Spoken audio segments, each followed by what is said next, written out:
तो जैसा कि आपने पिछले एपिसोड के अंदर देखा था कि श्याओ यान और उसका group purifying demonic lord's flame के मिस्टीरियस रियलम में एंटर कर गए थे, जहां सभी लोग डेमोनिक लॉर्ड्स फ्लेम के इल्यूजन में फंस गए थे।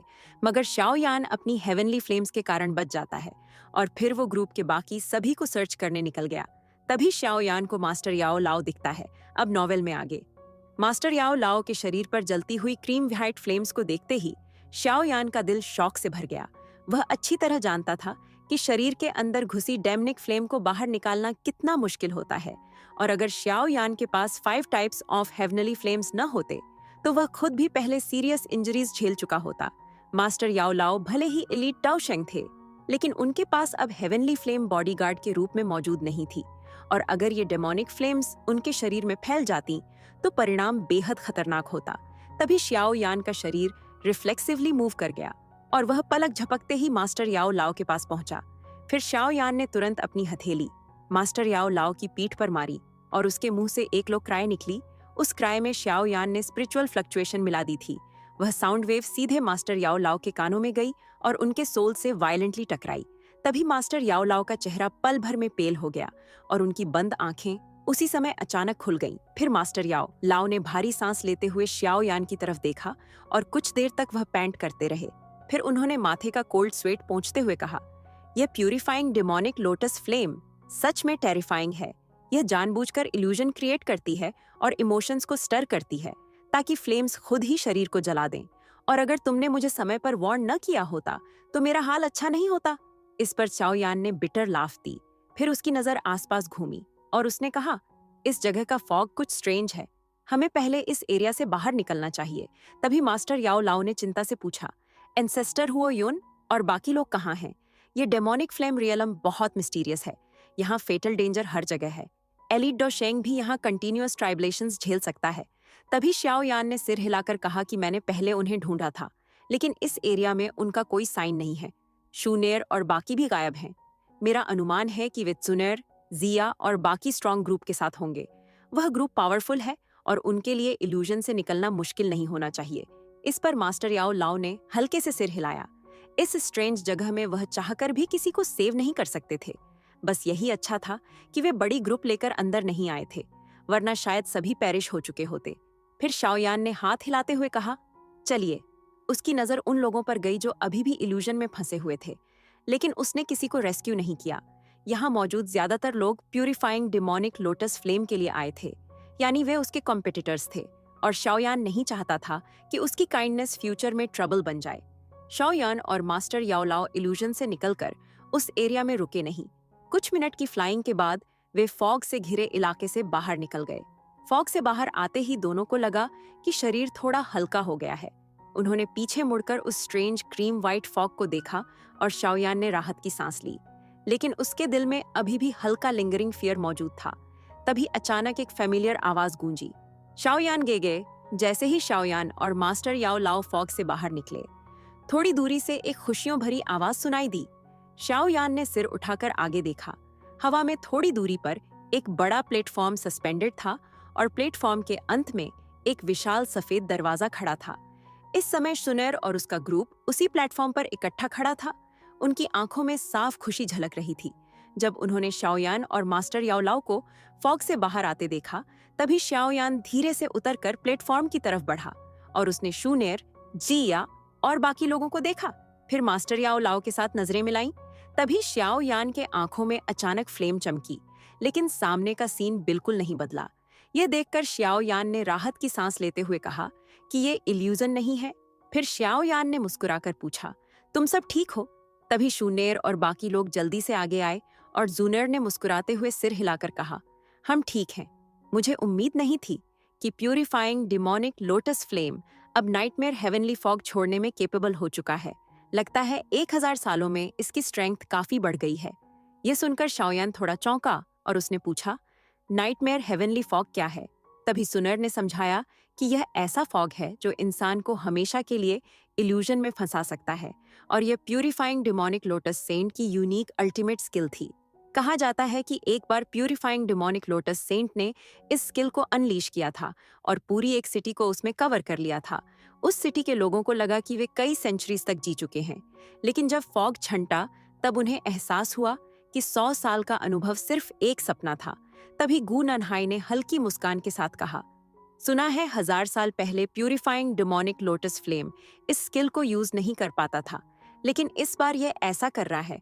लगता है यह जर्नी सच में डेंजर से भरी हुई है। प्यूरिफाइंग डेमोनिक लोटस सेंट का नाम सुनते ही शाओयान को वह लाइट क्लस्टर याद आया। वह लाइट क्लस्टर शायद प्यूरिफाइंग डेमोनिक लोटस सेंट द्वारा बनाया गया था। लेकिन शाओयान को हैरानी इस बात की थी कि जो light cluster purifying demonic lord's flame पर रिएक्ट करता था, वह इस रियलम में आते ही शांत हो गया था। तभी शाओयान ने आसपास नजर घुमाकर पूछा, बाकी लोग कहाँ हैं? शाओयान ने चारों तरफ देखा, लेकिन इस स्क्वायर पर उनके अलावा कोई नहीं था। शूनेर ने समझाया कि यह realm purifying demonic lord's flame की दुनिया है। जैसे ही हम उस क्रैक से अंदर आए, हम उसके कंट्रोल में आ गए। हमें कहाँ भेजा जाएगा, यह उसकी इच्छा पर डिपेंड करता है। तभी गु नानहाई ने सिर हिलाते हुए कहा कि इसने जानबूझकर हमें एक साथ इकट्ठा होने दिया है। यह रियल्म बेहद मिस्टीरियस है। मैंने पहले टेस्ट किया था, और अगर मैं फोर्सफुली इस जगह से बाहर निकलने की कोशिश करता तो मुझे भी भारी बैकलैश झेलना पड़ता। यह जगह एक एक्सट्रीमली टफ प्रिजन जैसी है। इसे तोड़ना इम्पॉसिबल है। उसने आगे उस बड़े टाइटली शट डोर की तरफ देखते हुए कहा। क्लैन के एंसेस्टर्स ने बताया था कि पहले भी ऐसा ही हुआ था। अगर हम इस बड़े दरवाजे से गुजरेंगे तो हमें प्यूरिफाइंग डेमोनिक लोटस फ्लेम का सामना करना होगा, लेकिन उस दरवाजे के पीछे कई ऑब्स्ट्रक्शंस होंगे। हमें उन्हें ओवरकम करना होगा अगर हमें ट्रू फ्लेम तक पहुंचना है। फिर तभी शाओयान ने भौहें सिकोड़ते हुए कहा कि यह पूरा setup purifying demonic lotus flame ने बनाया है और इसे फोर्सफुली पार करना आसान नहीं होगा। तभी गु नन्हे ने हल्की हंसी के साथ कहा कि यह उसका टेरिटरी है। जब तक हम उसका एक्चुअल बॉडी नहीं ढूंढ लेते, हमें उसके रूल्स फॉलो करने होंगे। और फिर वह आगे कुछ कहने ही वाला था कि आसपास की स्पेस अचानक फ्लक्चुएट होने लगी और उनके चारों तरफ एक टेरिफाइंग टेम्परेचर धीरे धीरे फैलने लगा। तभी गु नन्हे ने भौहें चढ़ाकर जोर से कहा, अलर्ट रहो।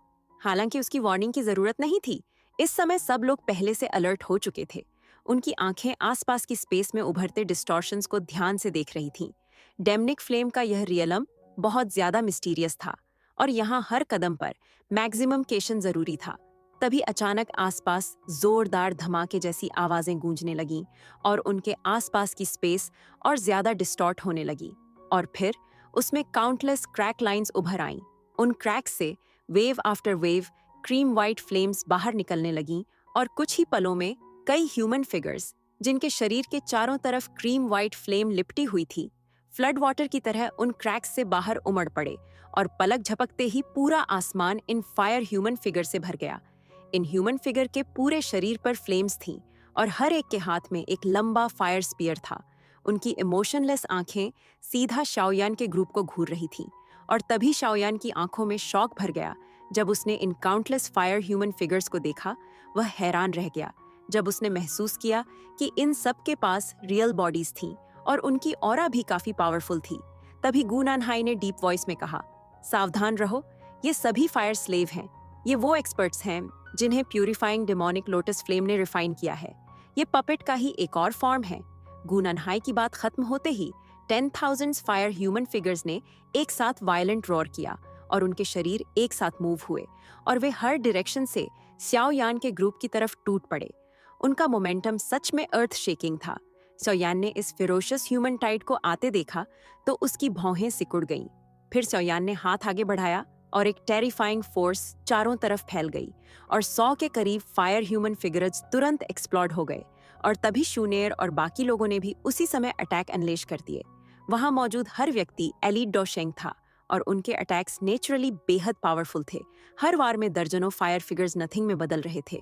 लेकिन चाहे शाओयान के ग्रुप के अटैक्स कितने भी फियरस क्यों ना हो, क्रैक्स से एंडलेस फायर स्लेव्स लगातार निकलते जा रहे थे और इस किलिंग का कोई अंत नजर नहीं आ रहा था। तभी गु नन्हे ने गहरी आवाज में कहा कि इस स्लॉटर को जारी रखना बेकार है, हमें अंदर की तरफ बढ़ना होगा। यह सुनकर शाओयान ने भौहें चढ़ाईं और एक पल सोचा, फिर सिर हिलाकर कहा, चलो। उसकी आवाज गिरते ही उसने जमीन पर पैर दबाया और शाओयान का शरीर तेजी से आगे शूट हुआ। उसके 100 फीट के दायरे में आते ही फायर स्लेव्स खुद ही एक्सप्लोड हो जाते। पूरा ग्रुप आसानी से फायर ह्यूमन क्राउड को चीरता हुआ आगे बढ़ा। सबने अपने पाम्स उठाए और रूथलेसली उस बड़े दरवाजे पर अटैक किया। तेज धमाके के साथ वह विशाल दरवाजा क्रैक हो गया। इतने एक्सपर्ट्स के कंबाइंड अटैक्स को वह सह नहीं पाया। जैसे ही दरवाजा टूटा, एंडलेस फायर स्लेव्स अचानक रुक गए और वे सब आसमान में ठहरे रहे, एक दूसरे से सटे हुए। तभी गु नन्हे ने जोर से कहा कि चलो। क्लैन के एंसेस्टर्स के अनुसार डीमोनिक फ्लेम इस डीमोनिक फ्लेम हॉल के अंत में स्थित है। तभी मास्टर याओ लाओ और बाकी लोगों ने तुरंत अपनी नजरें श्याओ यान की तरफ मोड़ दी।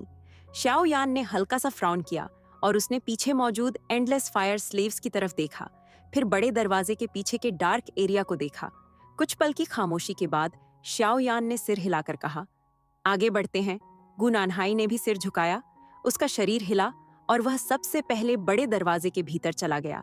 शू नेर और बाकी लोग उसके पीछे बढ़ गए। श्याओ यान ने आगे बढ़ते हुए भौहें कसी रखीं। यहाँ रुकना मतलब एंडलेस फायर स्लेव आर्मी का सामना करना था। ऐसा लग रहा था कि इस सिचुएशन से निकलने का एक ही तरीका है, आगे बढ़ते रहना। लेकिन न जाने क्यों श्याओ यान के दिल में हल्की सी अनईज उठ रही थी। ये डेमोनिक फ्लेम रियलम कुछ ज्यादा ही मिस्टीरियस था और हर कदम पर अनजाना खतरा छिपा हुआ महसूस हो रहा था। क्रीम व्हाइट फ्लेम्स से यह विशाल हॉल पूरी तरह भरा हुआ था। लगभग 10,000 फीट बड़े इस स्क्वायर हॉल में काउंटलेस फायर ह्यूमन फिगर्स सीधे खड़े हुए थे। वे बिल्कुल शांत थे, कोई आवाज नहीं निकाल रहे थे, लेकिन पूरे हॉल में एक बेहद टेरिफाइंग ऑरा फैली हुई थी।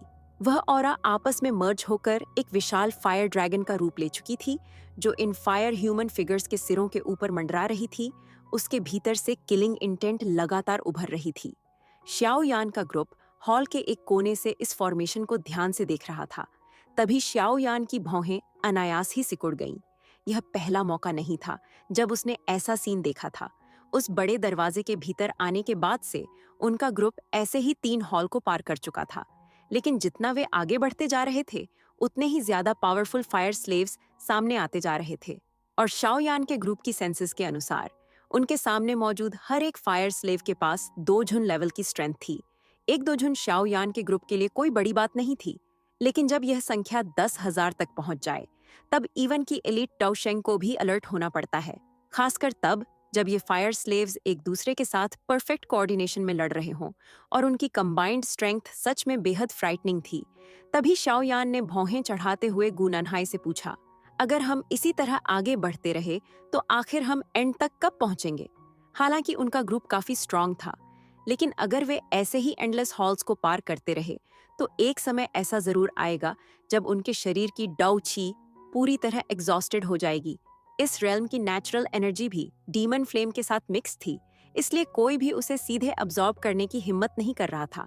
और अगर एग्जॉस्शन इनटेक से ज्यादा हो जाए तो इवन की एलीट टाओशेंग भी ज्यादा देर टिक नहीं सकता। तभी गु नानहाई ने सिर हिलाते हुए कहा, हमारे पास कोई और चॉइस नहीं है। हजारों सालों से प्यूरिफाइंग डिमोनिक लोटस फ्लेम द्वारा मैनेज किया गया यह डिमोनिक फ्लेम रेल्म अब एक बेहद डेंजरस प्लेस बन चुका है। अगर ऐसा न होता तो इन हजारों सालों में कोई न कोई इसे कैप्चर कर ही लेता। यह सुनकर शौयान की भौहें और ज्यादा सिकुड़ गईं, लेकिन वह भी बेबस था। यह डिमोनिक फ्लेम रेल्म वाकई बेहद स्ट्रेंज था। जब भी वे अगले स्थान पर पहुंचते, पीछे वाला स्थान अजीब तरह से गायब हो जाता। ऐसा लगता था जैसे कोई इनविजिबल हैंड चुपचाप पीछे के सभी रास्तों को मिटा रही हो, उन्हें मजबूर कर रही हो कि वे केवल आगे ही बढ़ते रहें। तभी श्याओ यान ने पूछा कि जब तुम्हारे क्लैन के एंसेस्टर्स यहाँ पहले आए थे तब क्या उन्होंने भी ऐसे ही ऑब्स्टेकल्स को पार किया था? तभी गु नन्हे ने सिर हिलाकर कहा, हाँ। फिर श्याओ यान की आंखें चमकीं और उसने पूछा कि प्यूरिफाइंग डेमोनिक लॉर्ड्स फ्लेम 1000 साल पहले ज्यादा स्ट्रांग था या अभी? इस पर गु नन्हे कुछ पल हिचकिचाया, फिर बोला, हालांकि 1000 साल पहले प्यूरिफाइंग डेमोनिक लोटस फ्लेम किसी के हाथ नहीं लगा था, लेकिन उसे उस समय सीरियस इंजरी जरूर हुई थी। लेकिन 1000 साल उसके पूरी तरह रिकवर होने के लिए काफी हैं। और नाइटमेयर हेवनली फॉग को देखकर लगता है कि इस समय का प्यूरिफाइंग डेमोनिक लोटस फ्लेम पहले से ज्यादा पावरफुल है। तभी श्याओ यान ने धीरे से सिर उठाया और हॉल के ऊपर बने डोम की तरफ देखा। उसकी आंखें हल्के से चमकीं। फिर श्याओ यान ने लो वॉइस में कहा कि ऐसा लगता है यह प्यूरिफाइंग डेमोनिक लोटस फ्लेम हमें डॉल्स की तरह खेल रहा है। ये सुनकर वहां सबकी भौहें सिकुड़ गईं। एक हेवनली फ्लेम द्वारा इस तरह खेला जाना किसी के लिए भी एक्सेप्ट करना आसान नहीं था। कुछ पल सोचने के बाद श्याओ यान ने हाथ हल्के से हिलाया। उसकी आवाज फिर से ठंडी और स्टेडी हो चुकी थी। आगे बढ़ते हैं। सब लोग श्याओ यान की बात सुनकर एक पल के लिए चौंके, फिर तुरंत सिर हिलाया। उनके शरीर एक साथ मूव हुए और उन्होंने एक साथ अटैक लॉन्च किया। कुछ ही पलों में हॉल के भीतर मौजूद फायर स्लेव आर्मी पूरी तरह क्रश्ड हो गई। उसके बाद सब लाइट फिगर्स में बदलकर कुछ ही फ्लैशेस में हॉल के अंत तक पहुंच गए। फिर उन्होंने एक और विशाल दरवाजे को डिस्ट्रॉय किया और उसके भीतर एंटर कर गए। इसके बाद कुछ समय तक वे लोग लगातार इन ऑब्स्टिकल्स को पार करने की इस बिटर कोशिश को जारी रखते रहे, लेकिन यह काम बेहद मोनोटोनस बन चुका था। हर बड़े हॉल में वही फायर स्लेव्स मौजूद होते थे। फर्क बस इतना था कि जितना वे आगे बढ़ते जाते, फायर स्लेव्स की स्ट्रेंथ उतनी ही ज्यादा बढ़ती जाती। आखिरी क्लैश में तो एंसेस्टर हुओयुन को फायर स्लेव आर्मी से लड़ते हुए कुछ माइनर इंजरीज भी आ गई थीं। बाकी लोग थोड़े बेहतर हालत में थे, लेकिन उनके चेहरे धीरे धीरे गंभीर होते जा रहे थे। लगातार लड़ाइयां लड़ना लगभग कई एलीट डोशेंग से लगातार टकराने जैसा था, जिससे सभी के भीतर एग्जॉशन बढ़ती जा रही थी। तभी श्याओ यान ने एक्सप्रेशनलेस चेहरे के साथ एक पाल्म स्ट्राइक मारी और उस हॉल का विशाल दरवाजा जोरदार आवाज के साथ टूट गया। दरवाजा टूटते ही पत्थरों के टुकड़े चारों तरफ उड़ गए और उनके सामने एक और विशाल हॉल दिखाई दिया। लेकिन इस बार जैसे ही सबने उस हॉल को देखा, उनके दिल में एक अजीब सी थकान उतर आई। उन्हें नहीं पता था कि इन एंडलेस ऑब्स्टिकल्स का अंत आखिर कब होगा। तभी अचानक शाओयान की नजर पूरे हॉल पर घूमी, लेकिन अगले ही पल उसके मुंह से हल्की सी सरप्राइज भरी आवाज निकली, क्योंकि शाओयान ने देखा कि यह हॉल फायर स्लेव्स से भरा हुआ नहीं था। सुनर ने भी तुरंत इस बदलाव को नोटिस किया और उसने सरप्राइज्ड होकर पूछा कि क्या हमने सभी ऑब्स्टिकल्स पार कर लिए। तभी गुननहाई ने सिर हिलाते हुए कहा कि नहीं। फिर उसकी नजर हॉल के बीचों बीच खड़ी एक फिगर पर टिक गई। उस विशाल हॉल के बीच में एक थोड़ा दुबला पतला इंसानी फिगर खड़ा था। अजीब बात यह थी कि उसके शरीर के चारों ओर कोई फ्लेम नहीं थी और उसकी आंखें कसकर बंद थीं, लेकिन उसके शरीर से एक माउंटेन जैसी भारी ऑरा फैल रही थी। उसी समय गुननहाई और जिया के शरीर हल्के से कांप उठे। उनके चेहरों पर गंभीरता उभर आई। उन्होंने महसूस किया कि वह व्यक्ति 4 स्टार डॉशेंग था। हालांकि गुननहे और जिया भी 4 स्टार डॉशेंग थे, लेकिन हॉल में खड़ा वह दुबला आदमी उनसे थोड़ा ज्यादा पावरफुल महसूस हो रहा था। तभी शाओयान ने डिसबिलीफ से पूछा कि क्या यह भी एक फायर स्लेव है? प्यूरिफाइंग डिमोनिक लोटस फ्लेम आखिर कितना टेरिफाइंग है कि वह एक 4 स्टार डॉशेंग को भी फायर स्लेव बना सकता है। तभी गुनन्हे ने गंभीर आवाज में कहा, उसे पूरी तरह फायर स्लेव नहीं कहा जा सकता, क्योंकि उसके पास अपनी इंटेलिजेंस मौजूद है। उन फायर स्लेव्स के मुकाबले जिन्हें प्यूरिफाइंग डेमोनिक लॉर्ड्स फ्लेम पूरी तरह कंट्रोल करता है, इसके पास अपनी ऑटोनॉमी है। फिर उसने कहा कि लगता है यही फाइनल हर्डल है। अगर हम इसे पार कर लेते हैं तो हम सीधे प्यूरिफाइंग डेमोनिक लॉर्ड्स फ्लेम की लोकेशन तक पहुंच जाएंगे। तभी शाओयान ने भौहें सिकोड़ते हुए कहा कि यह आसान नहीं होगा। उनकी करंट लाइनअप के बावजूद एक 4 स्टार डॉशेंग को हराना आसान काम नहीं था।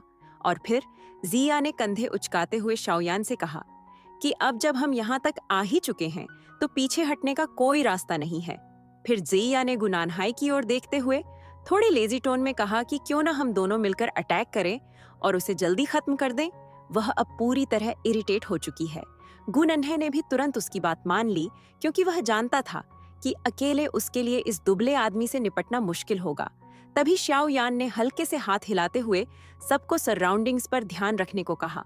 इसके बाद सब लोग क्वाइटली हॉल के भीतर घुस गए और वे अलग अलग दिशाओं में फैल गए और उस दुबले इंसान को चारों तरफ से घेर लिया। जिया और गुनन्हे सीधे उसके सामने आकर उतर गए और जैसे ही सब लोग हॉल के भीतर उतरे, उस इंसान की बंद आंखें धीरे धीरे खुलने लगीं। उसकी आंखें गहरी काली थीं और उनमें कोई इमोशन नहीं था, लेकिन पहले मिले फायर स्लेव्स की तुलना में उनमें थोड़ी सी लाइवलीनेस जरूर थी। फिर भी वे आंखें बेहद कोल्ड थीं। उसकी नजर बस सामने खड़े जी या और गुनन्हे पर टिक गई। दोनों पक्षों के बीच कोई शब्द नहीं बोले गए, लेकिन पूरे हॉल का माहौल बेहद टेंस हो चुका था। जब शाओयान थोड़ा और करीब पहुंचा तो वह उस दुबले इंसान को ठीक से देख पाया। वह साधारण कपड़े पहने हुए था और उसका चेहरा पूरी तरह स्टिफ लग रहा था, मानो उसमें कोई एक्सप्रेशन ही ना हो। उसकी आंखें कोल्ड एंड इंडिफरेंट थीं, बिल्कुल उस बर्फ की तरह जो 10,000 सालों से कभी पिघली ही ना हो। तभी शांत हॉल की जमीन अचानक कांप उठी जब उस दुबले पतले फिगर ने अपने सामने की खाली स्पेस को हल्के से कसकर पकड़ लिया। उसी समय अचानक एक अजीब सा 10 फुट बड़ा ब्लड रेड एक्स हवा में प्रकट हो गया और उस विशाल एक्स के मुकाबले वह दुबला फिगर थोड़ा कॉमिकल सा लग रहा था, लेकिन वहां मौजूद हर व्यक्ति साफ महसूस कर सकता था कि उसके अंदर कितनी टेरिफाइंग एनर्जी छिपी हुई है।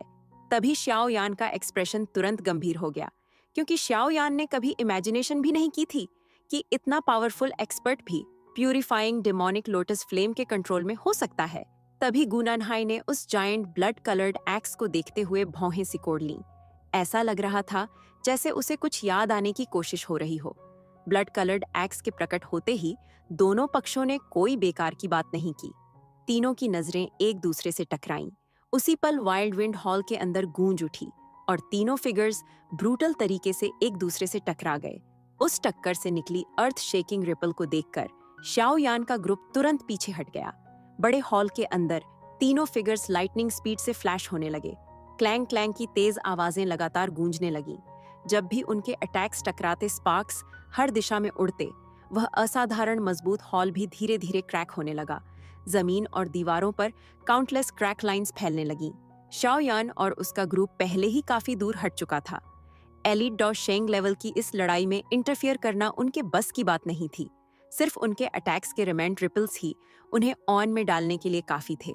जिया और गुनन्हे के कंबाइंड अटैक्स के बावजूद भी वह दुबला फिगर जो ब्लड एक्स पकड़े हुए था, पीछे हटने को तैयार नहीं था। उसका विशाल एक्स हवा की तरह घूम रहा था और पूरे हॉल में एक ब्लडी सेंट फैलती जा रही थी।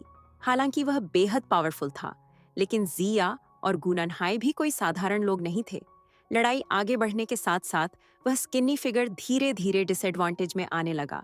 फिर भी उसके ऑकेजनल काउंटर अटैक्स जिया और गुनन्हे को काफी मुश्किल में डाल देते। अगर यह 1-on-1 फाइट होती तो शायद इन दोनों में से कोई भी उस मिस्टीरियस पर्सन का मुकाबला नहीं कर पाता। तभी अचानक बड़े हॉल के बीचों बीच तीनों फिगर्स फिर से टकराए और एक टेरिफाइंग साउंड समुद्र की विशाल लहर की तरह चारों तरफ फैल गई और ब्लड एक्स पकड़े हुए फिगर लड़खड़ाता हुआ पीछे उड़ गया। उसके पैर हॉल की जमीन पर जोर से गिरे और एक के बाद एक करके दर्जनों डीप पिट्स बन गए। अचानक उस स्किनी फिगर की इंडिफरेंट आंखों में एक क्रेजी हीट चमक उठी। तभी गले से एक भारी रोअर निकला। उसी समय उसके फॉरहेड से एक पावरफुल लाइट बाहर निकली और धीरे धीरे एक स्ट्रेंज सिंबल सबकी आंखों के सामने उभर आया। और फिर उसी पल उस दुबले व्यक्ति की ऑरा अचानक कई गुना बढ़ गई। तभी शाओयान की नजर तुरंत उस स्ट्रेंज सिंबल पर टिक गई और अगले ही पल ऐसा लगा जैसे उस पर लाइटनिंग गिर गई हो। उसका चेहरा एकदम स्टिफ हो गया और कहा, ये तो शॉ क्लैन का क्लैन टैटू है। ब्लड एक्स पकड़े हुए उस व्यक्ति के माथे पर उभरा हुआ सिंबल सच में श्याओ क्लैन का यूनिक क्लैन टैटू था। लेकिन सवाल यह था कि इस व्यक्ति के पास श्याओ क्लैन का क्लैन टैटू कैसे हो सकता है? आखिर वह है कौन? और इसी के साथ यह एपिसोड यहीं खत्म होता है। और दोस्तों, अगर आपको यह वीडियो पसंद आई हो तो इस वीडियो को एक हाइप और लाइक जरूर करें।